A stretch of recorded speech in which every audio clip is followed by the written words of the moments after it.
All right. Three, two, one. Hey guys, Casey Rollins. Back again for another episode of Countercast. I'm your host, Casey Rollins, here with another episode. And I've been sitting on. I haven't done an episode in I feel like it's been like 2 weeks since I've done an episode.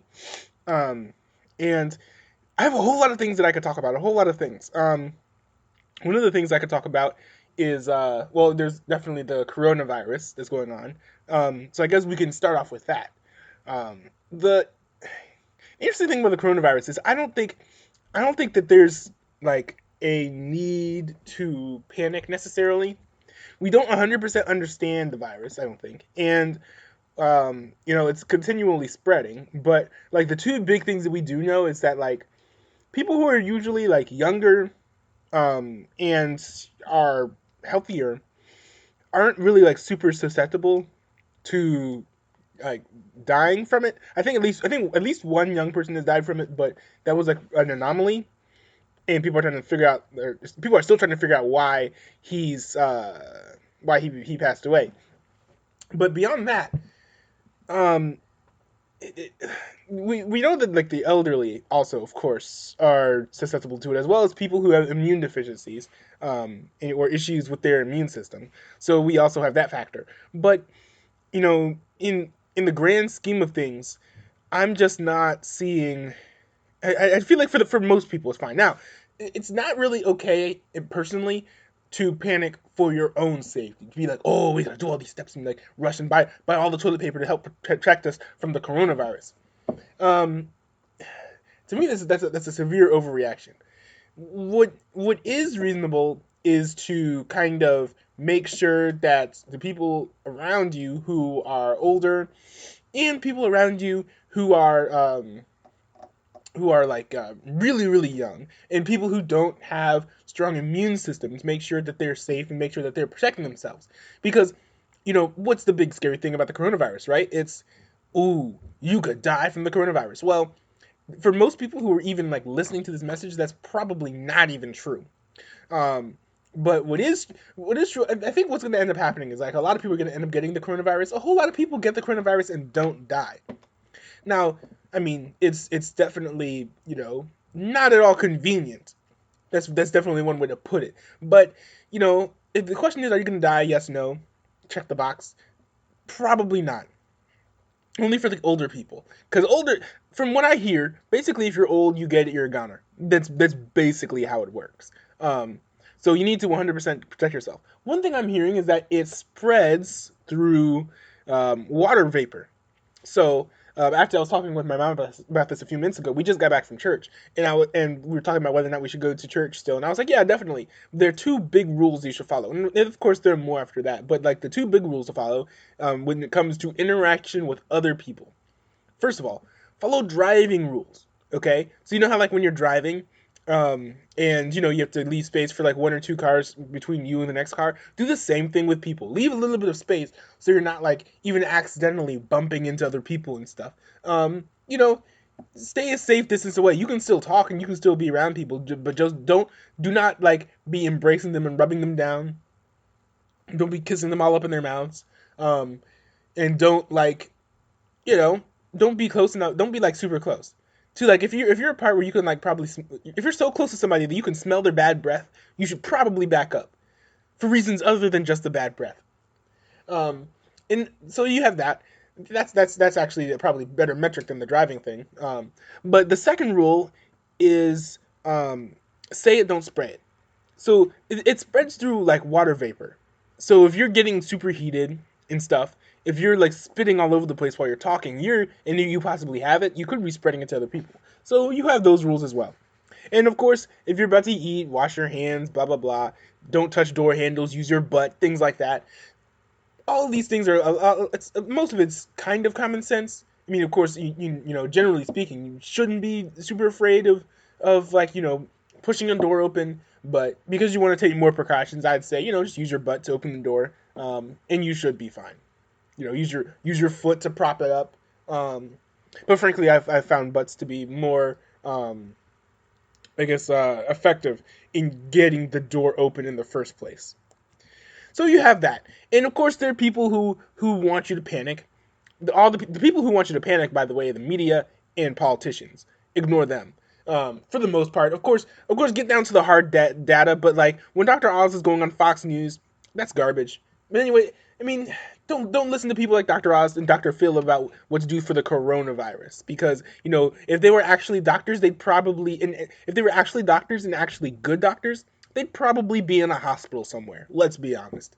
They wouldn't be on television. They'd probably be out there saving lives, saving people from the coronavirus if they were actually real doctors. Now, when it gets to what emotions should we feel? Excuse me. Although I'm against homosexuality, I'm not going to run around telling you which emotions you should or should not feel. But I do think, as far as emotional responses, there are definitely some things to keep in mind. First of all, and I'm doing a lot of this from a secular perspective because I can kind of switch those gears off and on. I'm definitely a Christian, but I can kind of, and I'm going to speak to like the Christian specifically for a second here, but for the general public, okay, the only thing you should really be afraid of from the coronavirus is dying. If you get sick with the coronavirus and survive, I mean, how is that different than getting like the flu and surviving? How is it different than getting like strep throat and surviving? Because maybe it hurts a little bit more, but at the end of the day, you're alive, and it might feel like you're dying. I certainly felt like I'm dying like I was dying when I've had the flu. Specifically, the part when I was younger and I had the fever dreams, and also that one time when I was using the bathroom and fainted and fell on the floor. But guess what? I survived. And so, I'm sorry. And another thing too is that like, just because you might be feeling terrified or scared, maybe the media has you feeling a certain way, that doesn't mean that things are actually as bad as you think. I remember watching a video by Jordan Peterson. I forget what exactly it's called. I think it's the second video that shows up when you search Jordan Peterson grieving or something. He was talking about how bad situations get.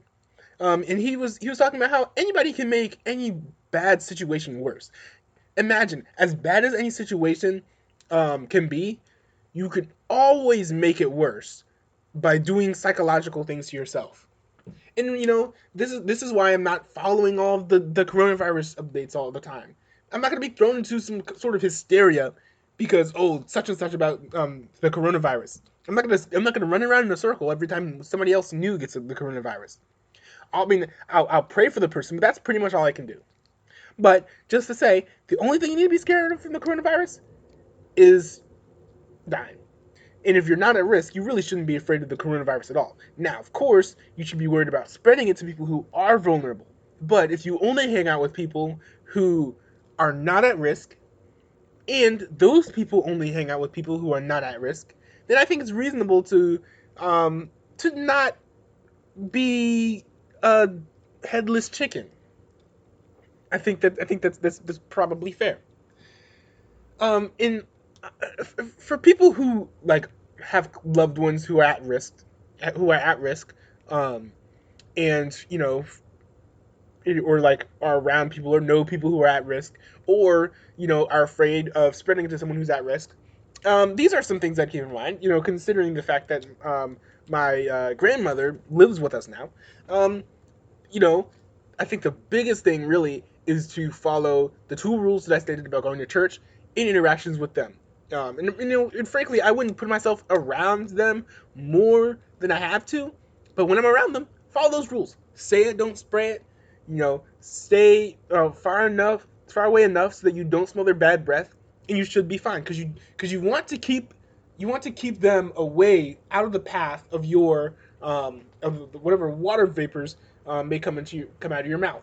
Biggest thing is when you're sneezing, cover your mouth, or at least turn away so that you're you're exactly the opposite direction of the person. Then wipe down whatever surfaces the all your little droplets touched.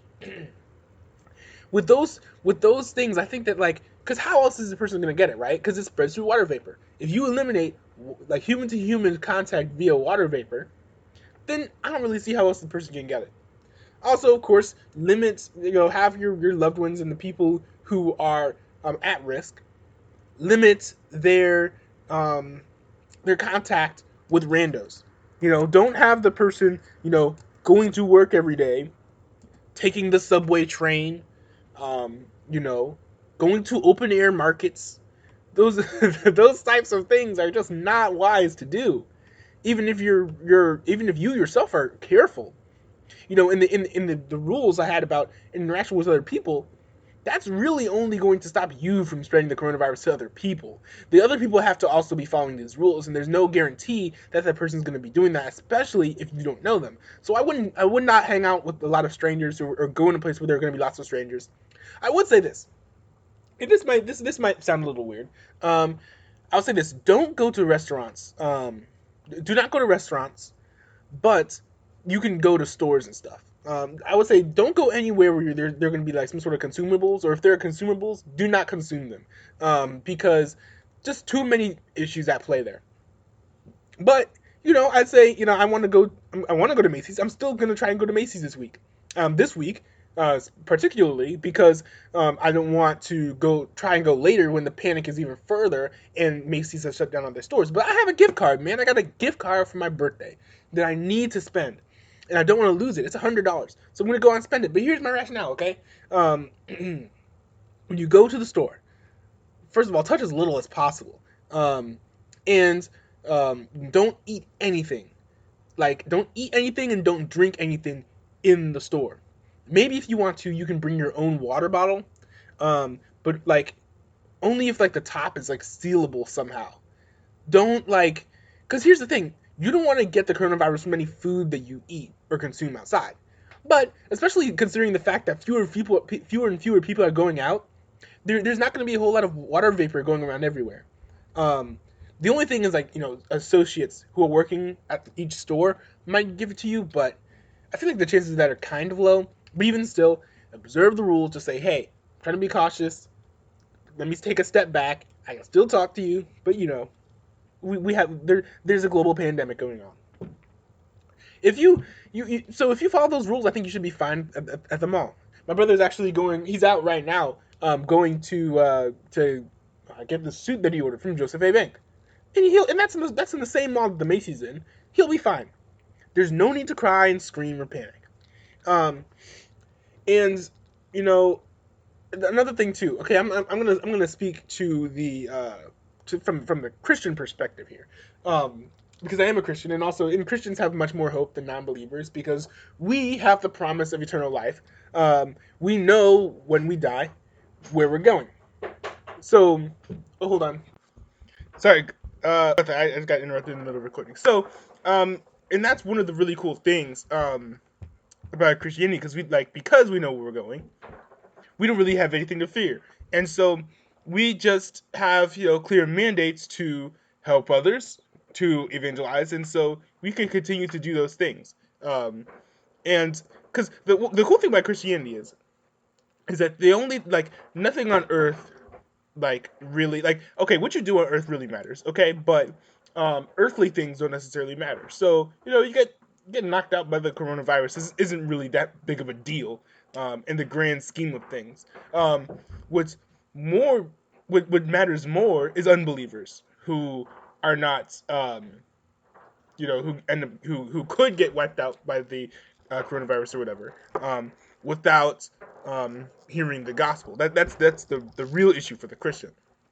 But at the same time, there are plenty of Bible verses, just telling believers not to live in a spirit of fear. And unfortunately, I am seeing some people living in fear, even in the Christian community. But it's a minority, and also they're trying to be more optimistic, and so that's cool to see them, even when they're afraid, continuing to trust God. Because that's a really cool thing about Christianity. Because without Christianity, it's like, oh, I could die, quaking in my boots time.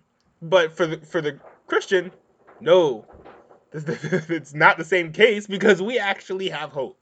Um, Now, I mean, not knocking on any of you guys if you're not religious, but if you're not saved. But I think in this crazy time where this is literally life and death situation for a lot of people, um, and even more so because of panics and whatnot, I would say, if you haven't considered transcendent things, if you haven't considered the cosmos and the universe, how everything works and how everything puts together. What is the meaning of life?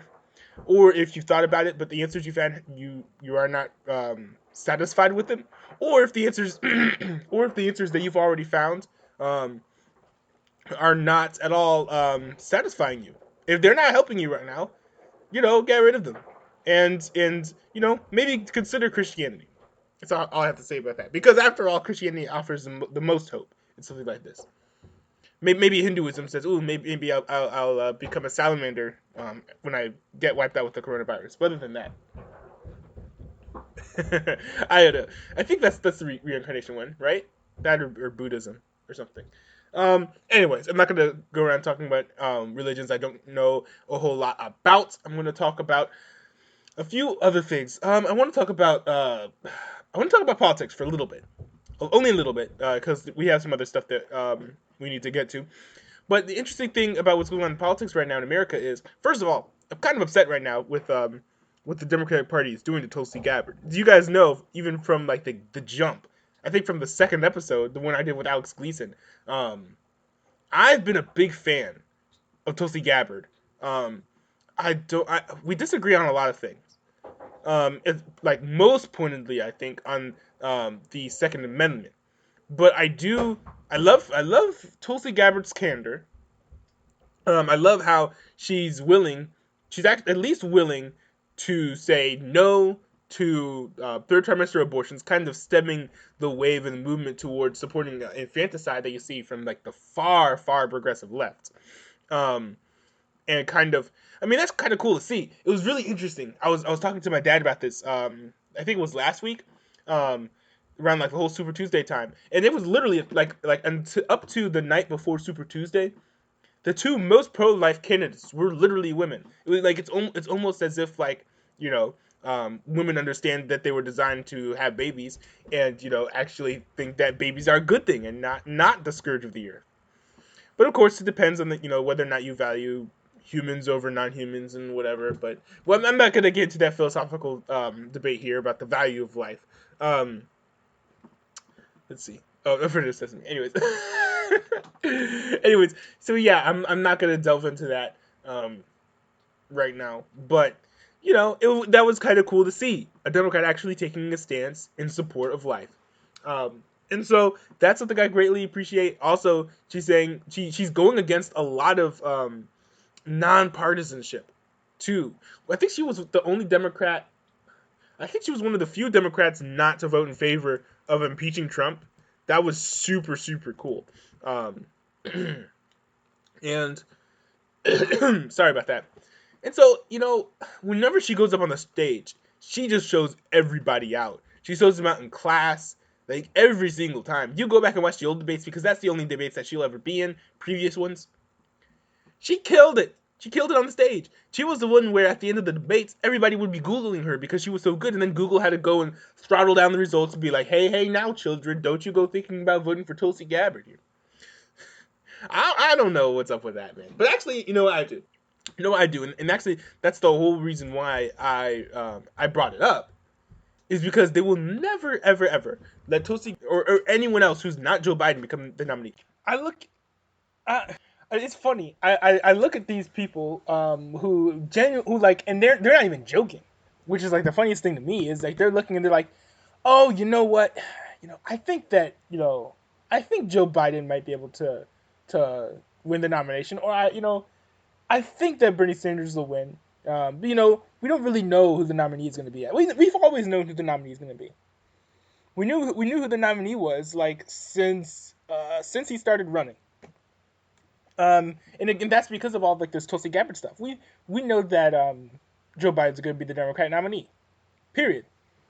Um, and again, I'm taping this in pieces. I think this is definitely like the third segment that I've taped of this episode, and I'm sure that like the prior segments are at least like 3 weeks old at least. Excuse me. But here's the funny thing. Super Tuesday, I personally believe that at least half of the results from Super Tuesday are completely fake. Because you had states that Joe Biden was not supposed to win, and then less than 15 seconds after the polls closed, they would call it for Joe Biden. How do you even do that? How do you know? Like, I get the exit polling. I mean, sure, you can do exit polling, but here's the thing: they would say, lots of people in the exit poll, said they like Joe Biden, blah blah blah. But a lot of times they wouldn't be rushing to, show the charts of like, who like the percentage of Joe Biden's support that he got. There was not a rush to show that. Very little hard data they would look to say, hey, because usually if somebody wins an election, there's a reason why. They didn't really just give us one. They were like, we whip people into shape. It's crazy, and the left is so predictable, and you know there's now while the left is predictable, you can pretty much predict everything they're gonna say. Like I predict that they're gonna push the elections back because of the coronavirus, but when they do, they're gonna blame Trump for it. They're probably going to say, because Trump hasn't been doing a good enough job with the coronavirus, we will push it back until Trump does what we think, what needs to be done. Of course, Trump isn't going to listen to some boneheaded Democrats, so they will probably be pushed back for several months, if not indefinitely, if that's the case. My mom thinks that they're going to push the. She wonders why they haven't pushed the debates back yet, and like not just the debates but the election. And of course, part of that too is you honestly, if I'm the Democrats, I say push it up. We want, because if the coronavirus is really a big thing, first of all, we already know that this is going to be cyclical, right? With the coronavirus, we already know this is going to be cyclical, so it's going to dissipate and then it's going to come back. I say, why not hold the elections when the coronavirus has hit its low before it hits its high again? I say mid to late summer, push it up. It'll help them. It'll help Bernie Sanders, not Bernie Sanders. It'll help Joe Biden. We'll do that. I mean, yes, we can forego the DNC. Nobody needs that. Bernie Sanders will genuflect as he did in 2016, and Bernie Sanders will be the nominee, having not earned it. I think probably same as his fame, pretty much, or his positive press. Well, actually, you know what? I feel like he probably did earn it. If you spent money on it, you earned it. I think. Anyways. Um, let's see. It's kind of this episode's definitely the weirdest episode I've ever made. Part of it is because it's the first one that's taken me several months. Has it been several months? I'm sure it's been at least 1 month that I've been taping this. Not only because it's the first episode that's taken me like over a month to tape, but also just the fact that there isn't. Okay, there's a lot of headline news going on that I'm sure that you guys are aware of with the coronavirus and such. Of course, Orange Man bad, but that's not really news, is it? But there's some news that you guys might not be aware of, and I've been posting about it. But just in case you guys have been ignoring me because I don't know, maybe you're a snowflake. So the U.S. government, has not been stopped. They have not ceased activities during the coronavirus panic. They've actually been ratcheting up, as has been evidenced by Congress passing legislation to ban, well, not Congress, the House has passed legislation that literally bans encryption, at least consumer grade encryption from consumers. I haven't read enough to see whether or not the U.S. government will be allowed to use encryption, but I'm sure that they will. And of course, we all know. A lot of my listeners, I would hope, I think, are fairly tech savvy, and they all recognize, that encryption is actually something that's very important. It's a security method.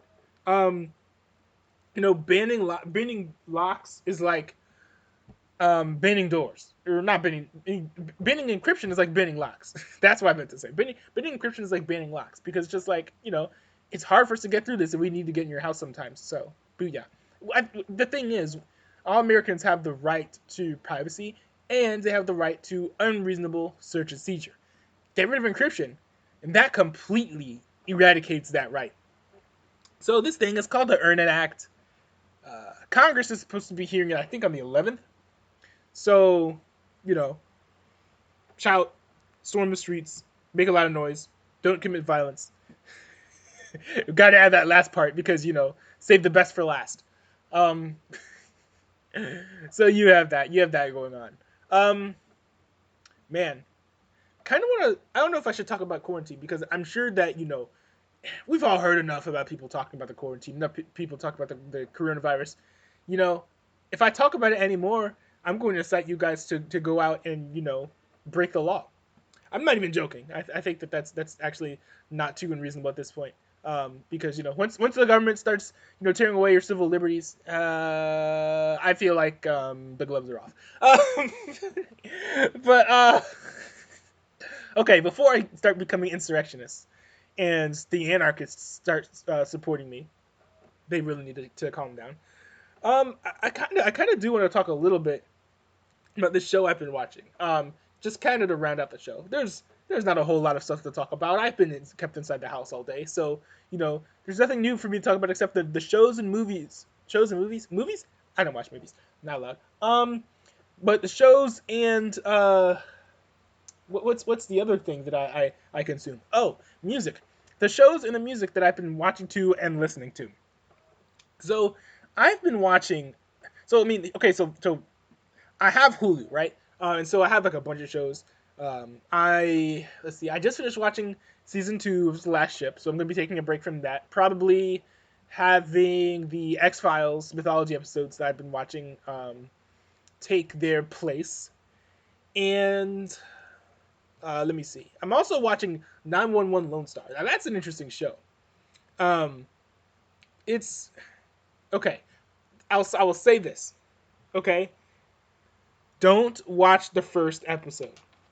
Okay, and there's some because the thing is they did a bad job of you take all the characters, look at every single one. They did a bad job of establishing all of them, and they tried way too hard to be woke. So I guess should I spoil this for you? Another thing too is I want you guys to watch the show because it's actually good television. If you skip the first episode, but if you even know what happens in the first episode, it will ruin the show for you. If you are doing like IMDb ratings for the show, okay, the first episode will at least take 1 point off of what you would normally rate it, if not 3 or 4. Yes, the first episode is that bad. It's like you know how when I don't know how public school education really works because I haven't really been in a real school except for the past couple of years. Actually, you know what? I did go to private Christian school when I was first and second grade. Scratch that. But what I mean is nowadays. I don't know if like nowadays the children in schools, especially like high school or middle school, for part of history or whatever, have to look at or just culture or whatever in general, have to look at propaganda. But I feel like this first episode would be like a perfect example for like 70 years down the road for our grandchildren to be looking at as examples of um, you know propaganda. Even the episode that I was just watching, they had a little dig about it. There was uh, a gender reveal party, and then they went over to it, and then the firefighters were over there mumbling to each other like, yeah, these people have some nerve trying to tell everybody the gender of their baby that they don't even know, and they don't even know it themselves because the baby hasn't told them yet. So it's like, I don't know. It's pretty funny. And then the thing I love about that was that after that, okay, then the captain decides to get a dog for reasons that I won't mention in this podcast. You have to watch it for yourselves. Go buy Hulu. Um, they're not sponsoring this podcast. Nobody is. If anybody's sponsoring this podcast, it's probably Isolate Gab at Todon.nl. Go follow them and subscribe. Anyways, so here's the thing though. They get this dog, right? And so everybody in the firehouse calls the dog Key. His name is Buttercup, which is like a totally gay name, but okay.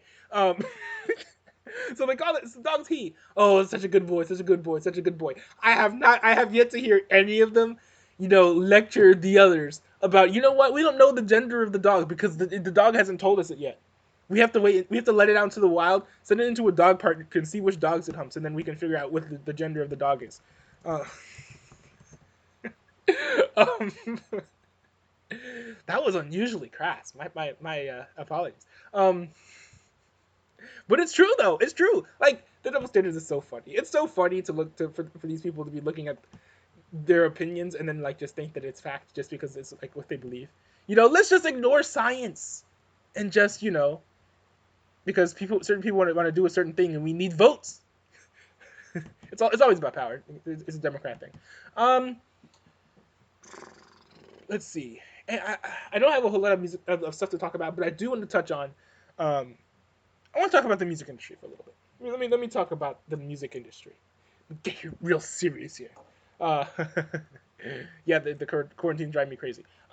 So I decided to kind of pull the trigger, listen to no, not on myself, but as far as making a decision, I decided to go and listen to XXX and Lil Peep's full catalogs that at least full enough as you can find on Spotify because all of these people are cloud rap. No, that doesn't mean that their music was majestic. It means the opposite. It means that the music came from SoundCloud.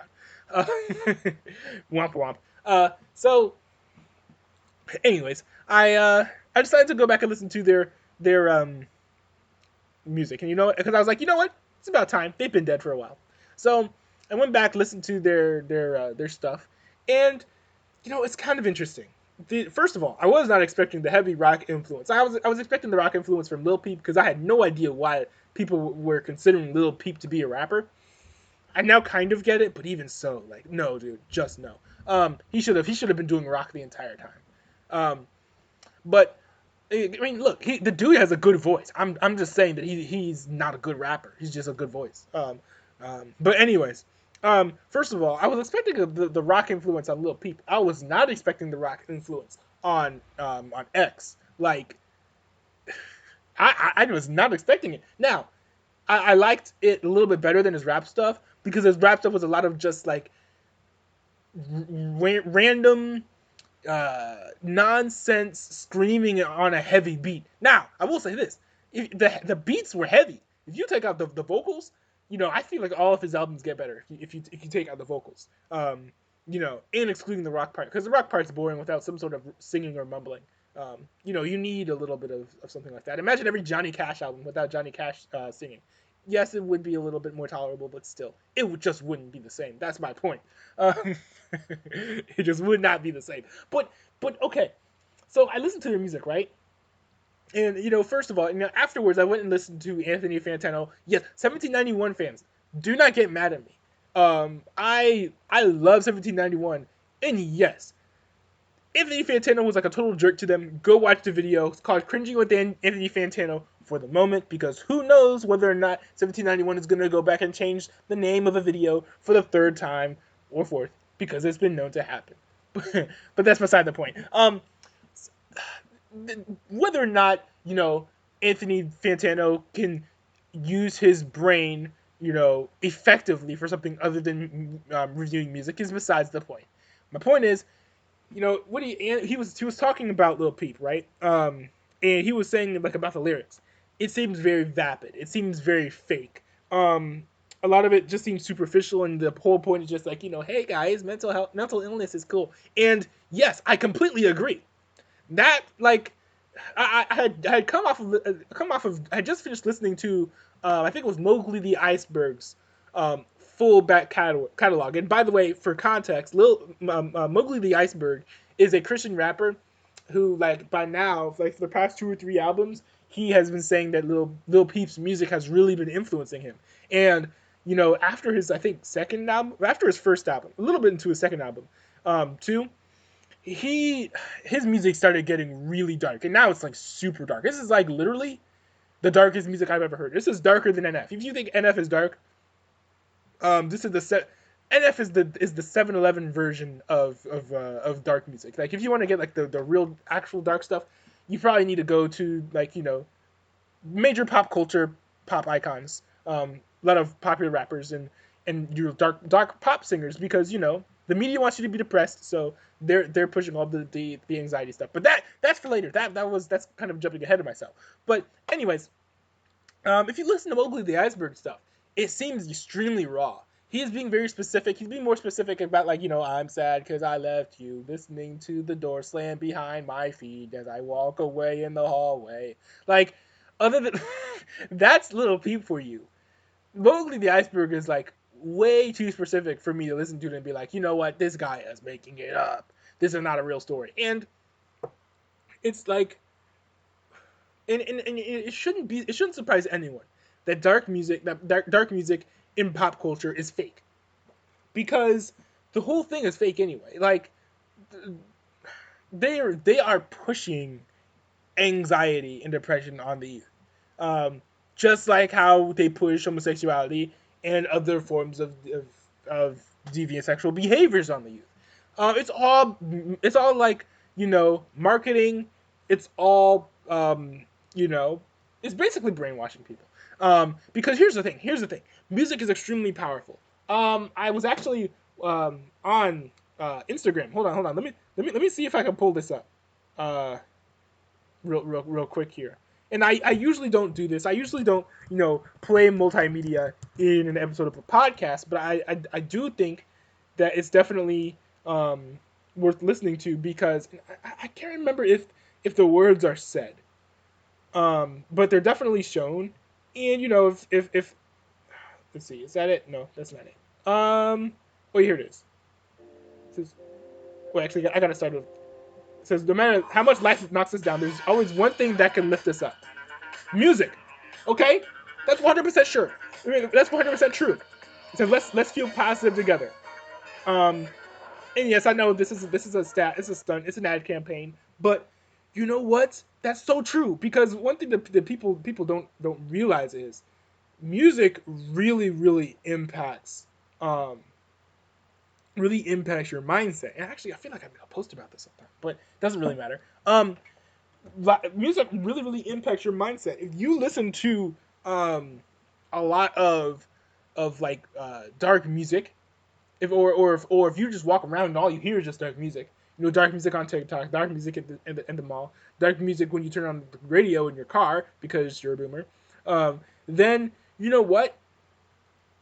I feel like you might be a little bit more inclined to, be depressed if all you listen to is music about people, glorifying suicide. That just might be a possibility. Um, and you know what? There's a reason why they're pushing it out. It's not like people are just running around being like, you know what I want to listen to? Music about people killing themselves.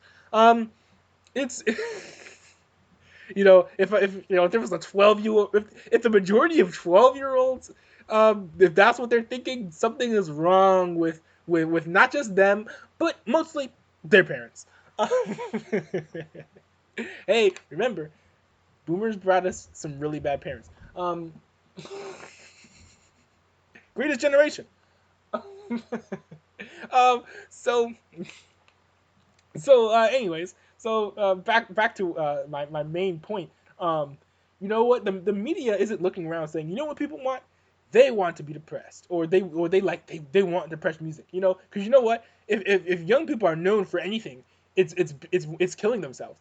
Um, no, they're confusing. They keep confusing 12-year-olds with war veterans. Um, here's the thing. Here's the thing. So the youth is actually, they're known for going crazy, seeking thrills, seeking things that make them feel good. They don't vape because it makes them feel bad. They don't do drugs because they make them feel bad.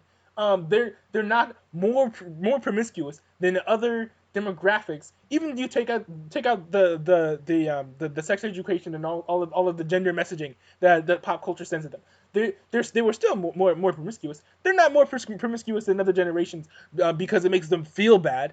The younger generation is always looking for what makes them feel good. Now, this brings us to the question: why then? There's a lot of music that young people listen to. Why is it so sad if all they care about is naturally children are drawn to pleasure, which is why they need to grow in discipline. They don't need to grow in the discipline so that they can have more fun. They need to grow in discipline so they can have less and understand when is the right time to actually be having fun. So, you know, then why do all these young people, young naturally fun-loving people, Why are they all listening to all this dark music? Well, it's because the pop culture is pushing towards it. Because you know, you know what doesn't feel good? Social ostracization. I don't know. Being ostracized socially from society. Does that feel good? No, that does not feel good. But here's the thing: if the media and pop culture is going to be like, you need to be listening to such and such, you know what kids are going to do? They're going to be like, you're right. I don't care if this is something I objectively think that I would like better, or objectively think that I would actually like. I'm going to listen to it because you told me to listen to it. And that is literally the worst reason to ever do anything or to ever listen to something. Because somebody else told me to. Now, if it's somebody that you trust, who actually knows who you are, and if there's like some sort of legitimate reason that the person gives you for listening to it. So, for instance, me, my best friend from college, he listens to like a lot of rock music. I can't really get down with, especially like CCM. Ugh, ugh. There is no need to. I'm just gonna say this: there's no need for anybody to be making any more CCM. You know, if you're gonna make CCM, at least make it sound different than other songs.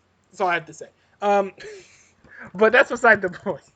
If we've done this thing that's actually really cool now, where he's I made a playlist for him, he's made a playlist for me, and we send each other music through the playlists on Spotify of music that we think that each other would like. If I listen to some music and I'm like, this guy's strumming a guitar and this person's playing a real drum. My friend would like this. I put it in the playlist.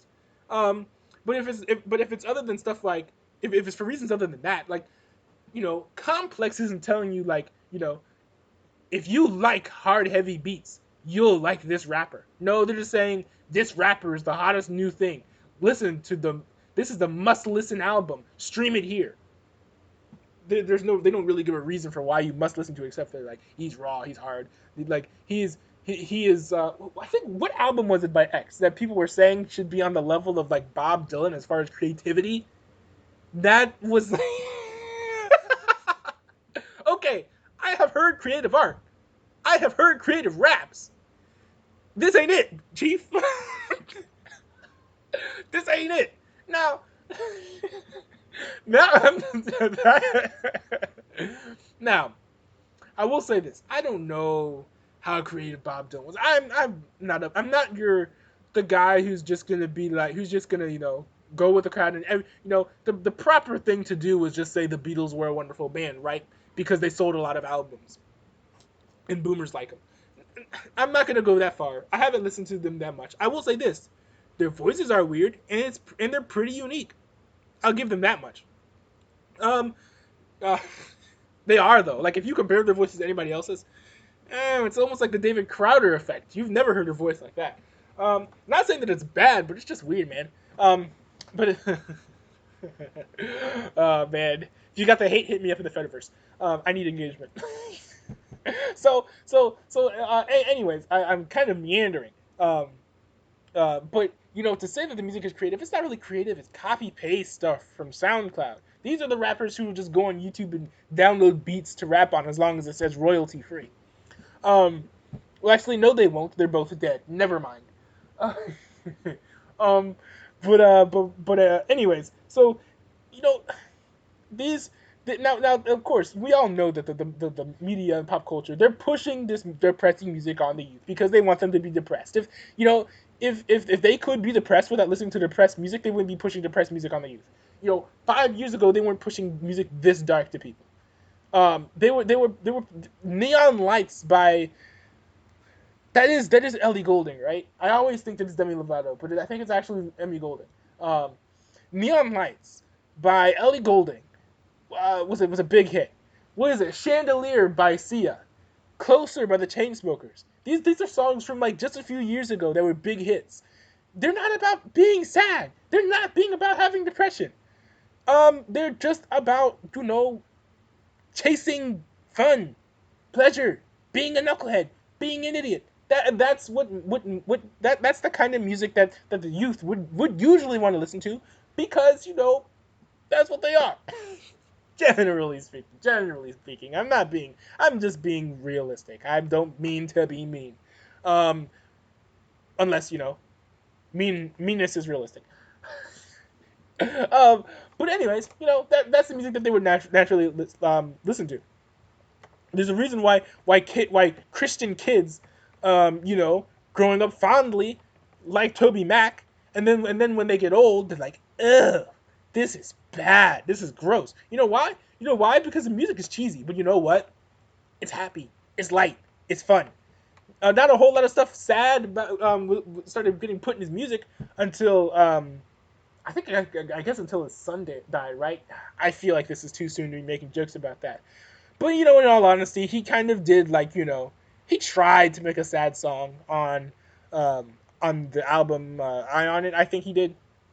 I feel like he did, because we all make mistakes sometimes. Wow, wow. Um, you almost approached the level of sappiness of K-Love. Almost. You're getting there. Uh, but anyways, so of course you have the question of, then why does the culture want kids to be depressed? Well, I mean, it's really easy, right? Because here's the thing: we live in the internet age, right?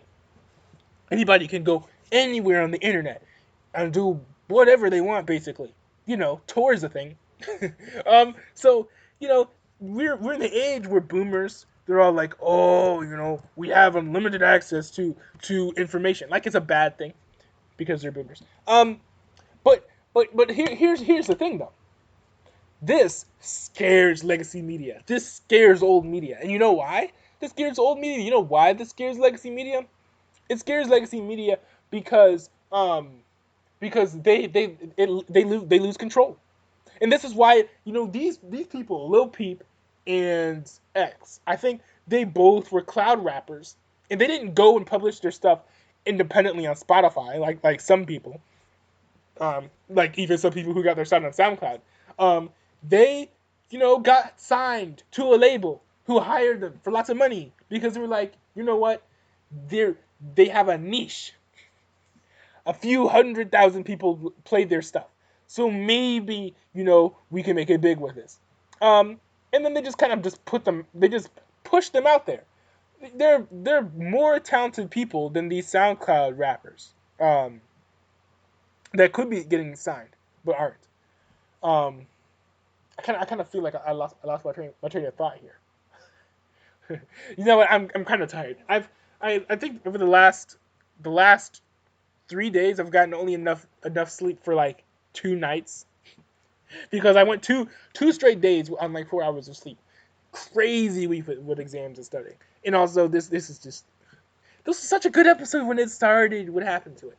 Um, but anyways, I think I was talking about like why media wants people to be depressed or whatever. And it's easy. Like legacy media wants control. The legacy media is just like the Democrat Party. You just gotta look at it and be like, why what about these policies can they use to gain control of people? And then you'll see, you know what? That's probably their motivating factor.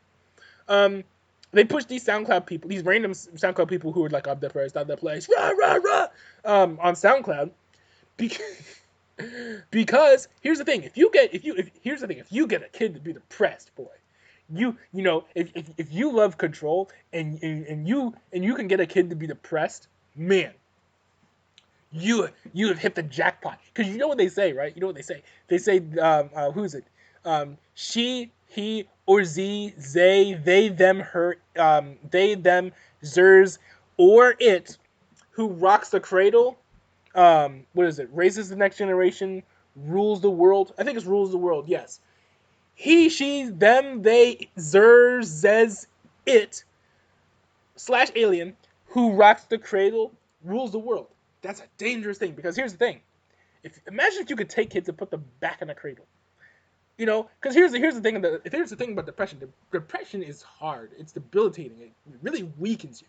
And so if you can force an entire generation to be depressed, and then to kind of show that you are the only person who both relates to them and the only person who can help you. Because here's the thing, like at least from what I know, depressed people don't really go around trusting everyone.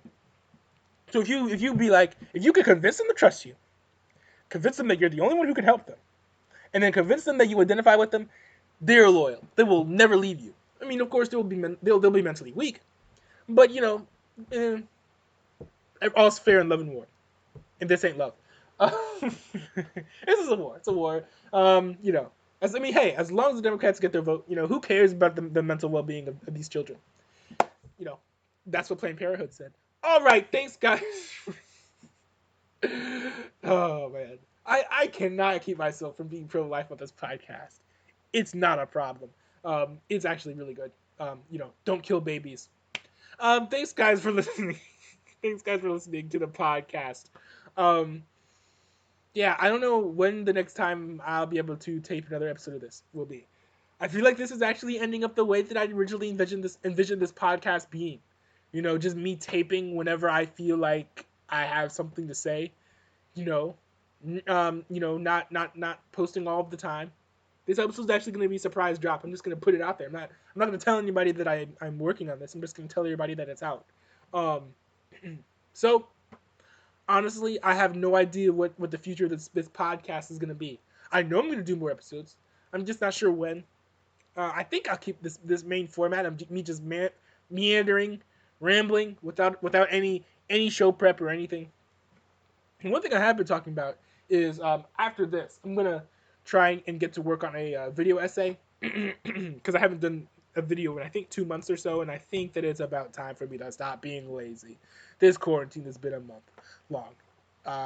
This is terrible.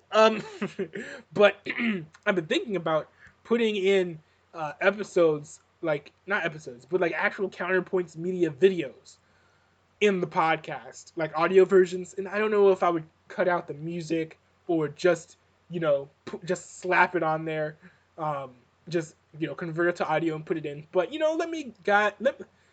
guys, let me know if this is something that you guys would want. Also, if any of you guys want to write to write an article for, I think it's called counterculture, right? Let me pull up the link to my blog. Okay, it's on wordsmith.social. Sorry, it's called wordsmith.social. I think you can find me just at wordsmith.social.com/counterculture. That's the link to the blog. So you can see all my posts from that.